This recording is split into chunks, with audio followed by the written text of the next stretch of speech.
So this is the Barangay Tabunan gym. So this is the Barangay Center.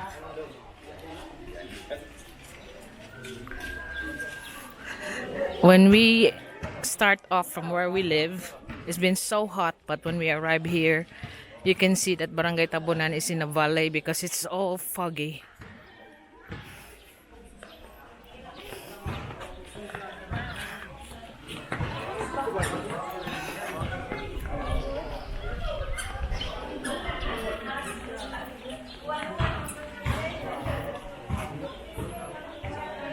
What's popular here in Tabunan is where you buy the vegetables because there's mostly farmers here. Look, you can see at a very, very low price. This is where most of the market sellers, like this one, buying it direct from the farmers and then sell it in carbon market. So look at the farmers are just around here displaying what they harvest and like that.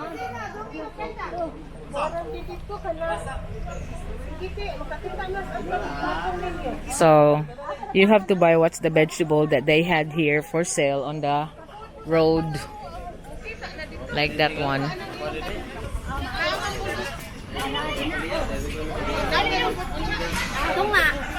Dara bit. Siya. So it's a fresh vegetables and you can see they are lean over here. Unsa na siya, ma'am? Oh, coriander. Pagpila? 60. So you can see this is coriander. Fresh from the farm.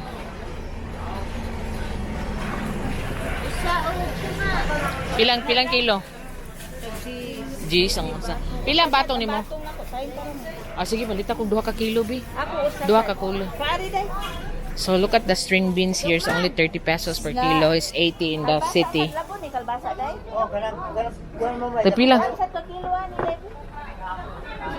And there's the string beans that because my pets like all the string beans, my dogs, I'll buy 2 kilos of that. Ilang kilo, ma'am?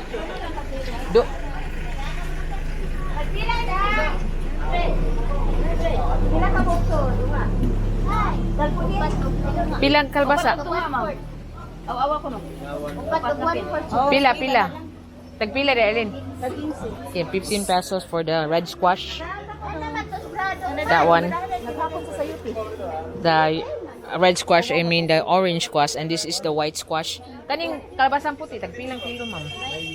20. 20 pesos for this one per kilo.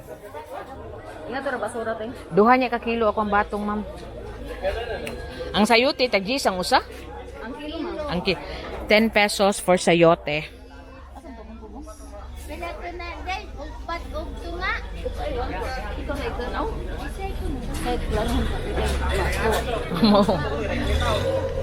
So the Arlene is also buying here. There's someone selling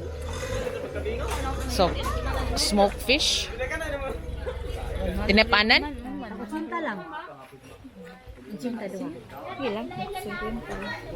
Dili pwede ko. So they're still haggling. The seller is selling it for 100 per stick, and now he's asking like 60 per stick. I think it's already deal as long as she buy 2 sticks. The 60 per stick is 120. Sibuyas 50 kilo. Ipalit si Libet tunga. So the spring onions is 50 pesos per kilo. The corianders 60 per kilo. So this is where in Tabunan you buy fresh vegetables at very low price.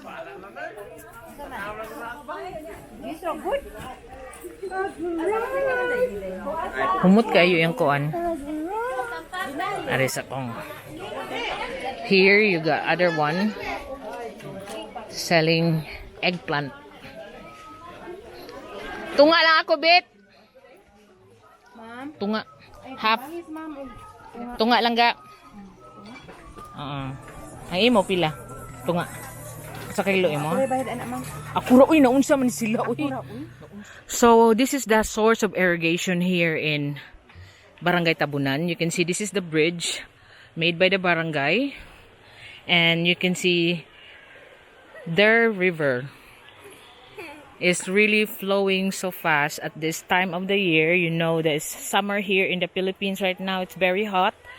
But you can see that their river has not dried up.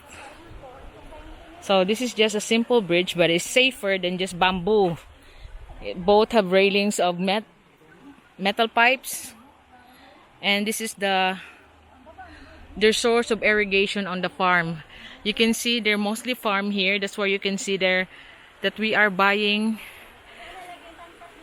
what they call tabo, where all the farmers come down twice a week, bringing their crops, and all the wholesale buyers from the city markets come here and buy it cheaply.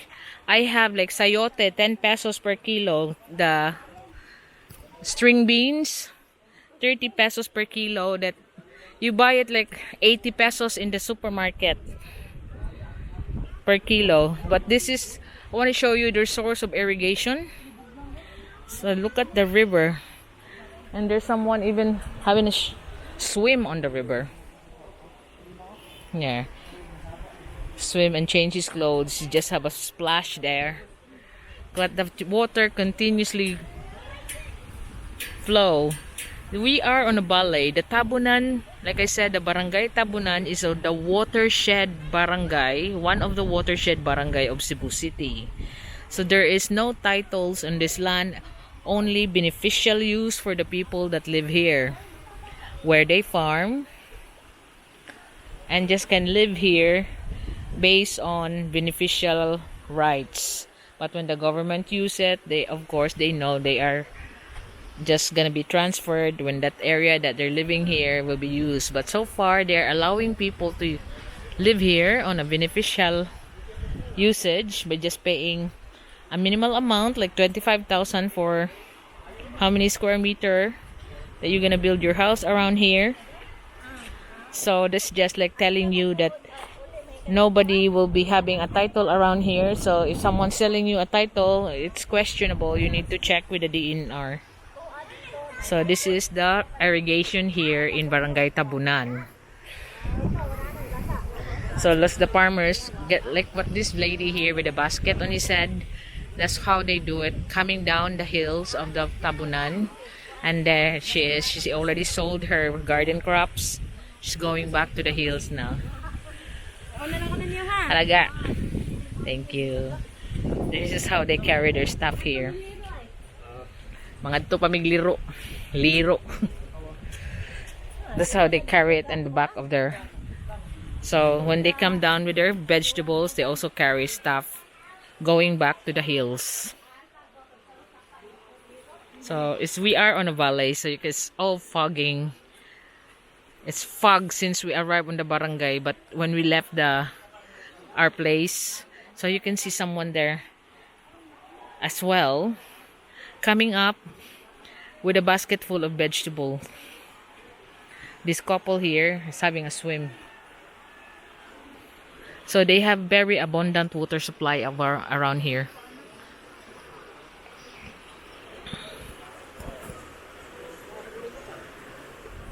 So we're leaving now the main proper Tabunan because we're going by the Barangay Liro. So I'll have a look at the project of Swiss Humanity because he is inviting people to see his school project here in Barangay Tabunan. So this is where the place where we bought the vegetables. As you can see, the Barangay Tabunan is actually like a valley. You're underneath the several hills.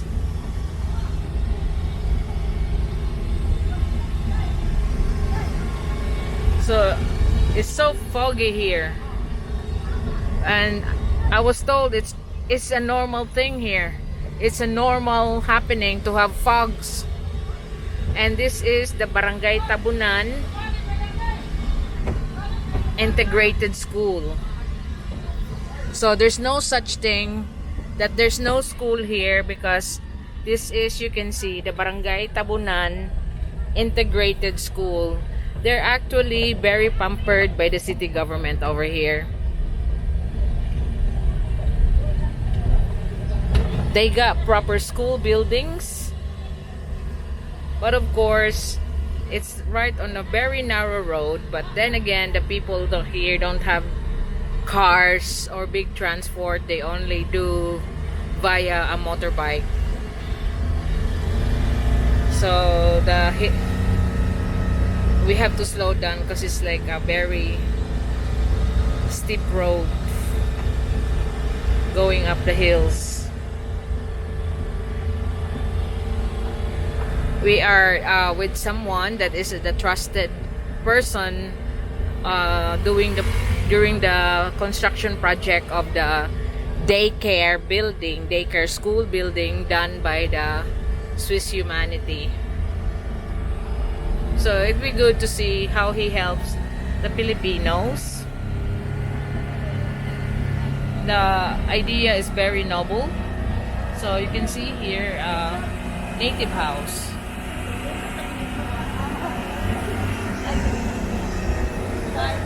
And you can see that it's just for vacation. Yes, it's empty. This is what is the view here, always covered by fogs. That's why it's the best place to grow vegetables. That's their produce around here in Barangay Tabunan are vegetables and flowers.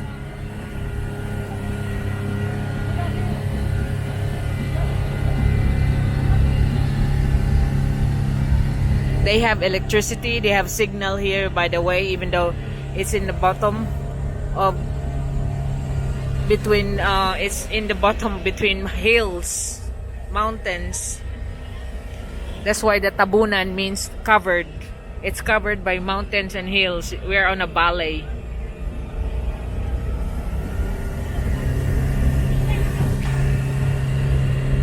But you can see everything is so green. Even the yellow, that's the mango changing. I thought it's a yellow tree, but everything is so green around here. Because they're always having a mist or fog, and it's always drizzling here. Yeah. The reforestation projects are also done here by private organizations.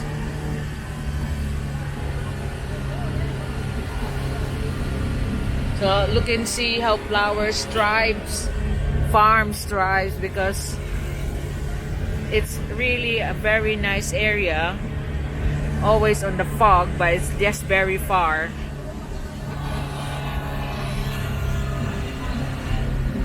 Those are the barangay vehicles that's been abandoned.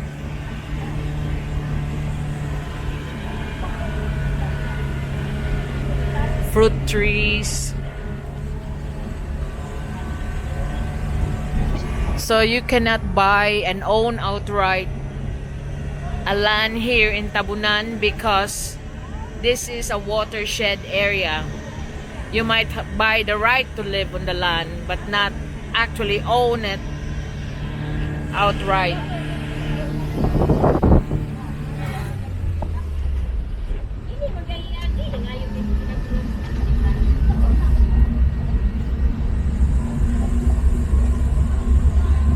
So you can see they got piggeries down there. They got 10 pigs.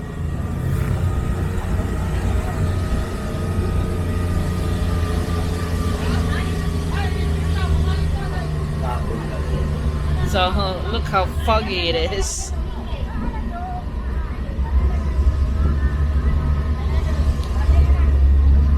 But the road is so steep. You can see it. We're going up.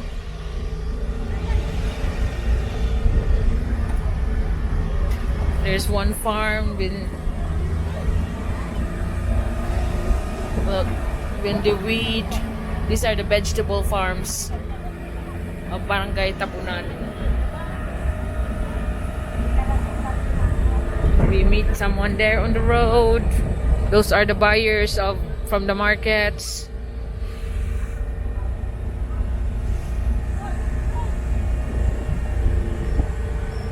You can see that the roads here are concrete, even though we are on the farm areas now. We're going down to Barangay Liro. But the best thing, even though we just have to slow down because it's very slippery, it's going down the hills. But it's concrete. By the Department of Agriculture, helping all the farmers bring their crops to the market. By giving them roads, they can take it to the buyer's area. Then they can command their price.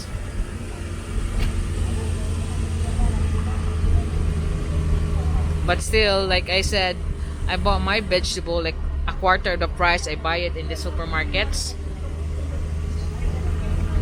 Half the price if I buy it in carbon market. See there.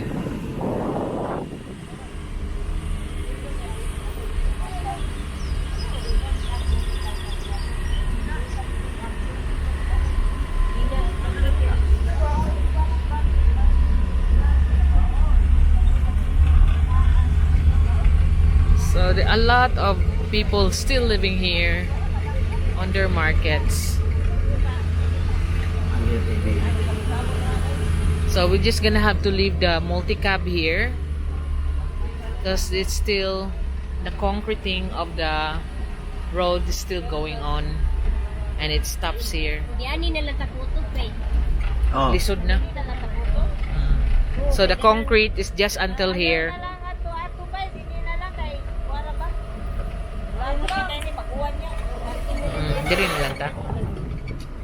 So this is the Department of Agriculture's project here, helping all the farmers by creating roads for them from farm to market road, helping them with selling their crops. So all the concreting of the farm roads are done by the force of the Department of Agriculture. You can see it's very, very foggy here. Can't hardly see, but I think it picks up well in the camera. We just left Barangay Tabunan. So Barangay Tabunan used to be Barangay Gabunan. Gabunan means fog. So here you can see clouds. We are like in the top of the clouds. But this is a common scene in here in Barangay Tabunan. Used to be Barangay Gabunan. So you can see why the vegetables are their main crops, flowers, orchids. You can't hardly see any view because of the fog.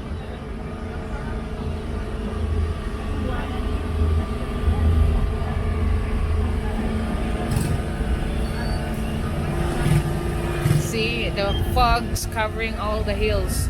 Although some people got their concrete houses overlooking the view, but it's mostly fog here every day. This is now 2 o'clock in the afternoon. Done. So that's why we are slowing down so much. We can hardly see the road.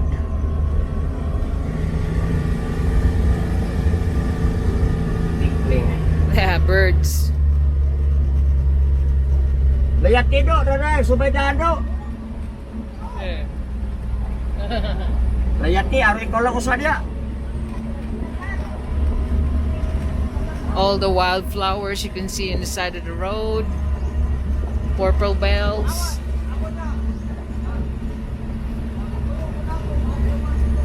It must have been a nice view if there's no fog, but fog is a common thing here in Barangay Tabunan.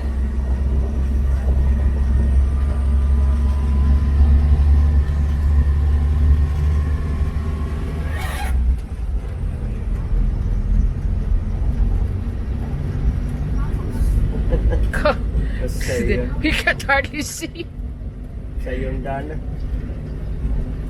So we're just now running on 20 kilometers per hour because we have to see the road.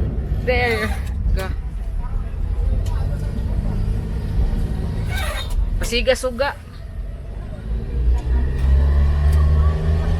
Turn on the lights.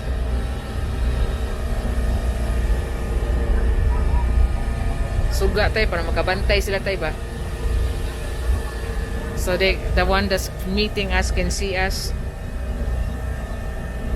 It's very cold here.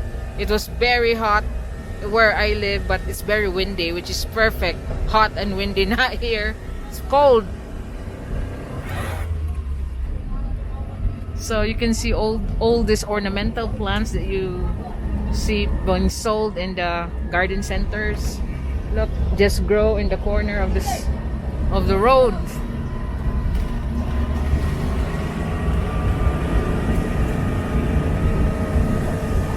But you can just ask the owner if you can pick it up. Because we pick up some plants and they said that you just get it yourself. They won't let you pay for it, but you can get it yourself. Oh my gosh. Oh, can't see the road. My God, it's getting worse. We slowed down the tatayki. We can't see the road. But I think it's picking up a bit on the camera. But it's very slippery.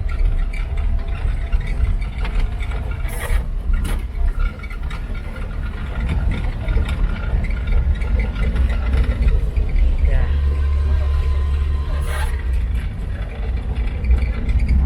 Maria Jose. That's the view.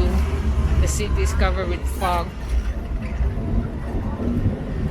Now you can see why the houses are just mostly green, like they're cemented, and their roofs have got loads of green moss.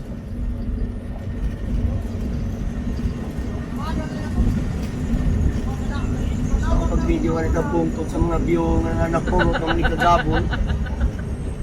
Oh, lagi ako na lagi. So how can we picture the view now in your video when we can only see the fog?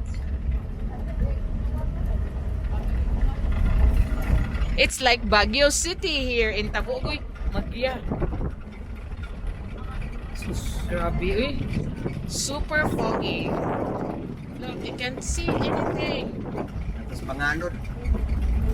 Like you're on the clouds. Oh my gosh.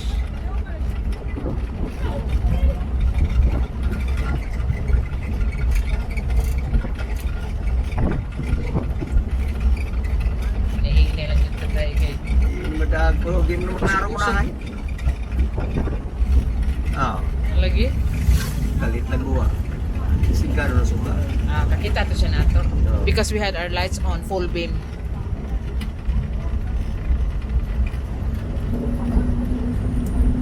Oh my God. It's nice to live here, but it's dangerous to drive out when your roads are so narrow and then fogging every day. Come on.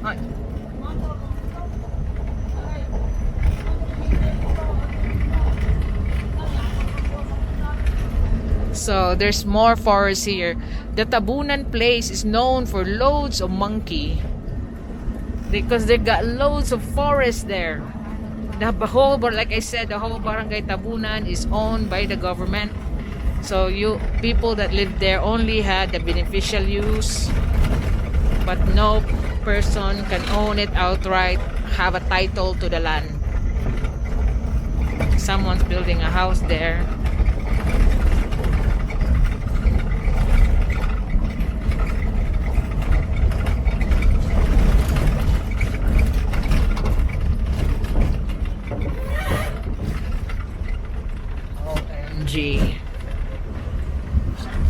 So that's the cliff that should be overlooking the city, but you can't see anything.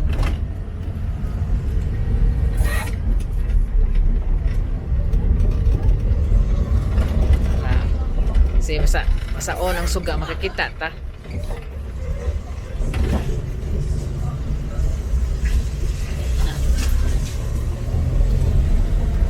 So this is like their town center.